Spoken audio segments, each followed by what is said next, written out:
এই কোরআন বুঝতে গেলে এই নূরটাকে দরকার, ওই কোরআনকে চিনতে গেলে এই রাসূলটাকে দরকার। এই আম্মা আয়েশা সিদ্দিকা রাদিয়াল্লাহু তাআলা আনহা বলেন, কানা খুলুকুল্লাহুল কোরআন। আমার নবী পাকের জীবন চরিত্রটাই হলো আল্লাহ পাকের কোরআন।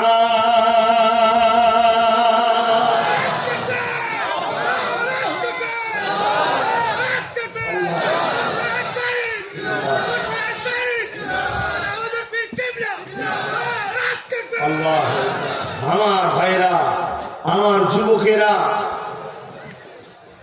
খুব মন দিয়ে শোনেন। আমাদেরকে আল্লাহ সৃষ্টি করেছে কি জন্যে?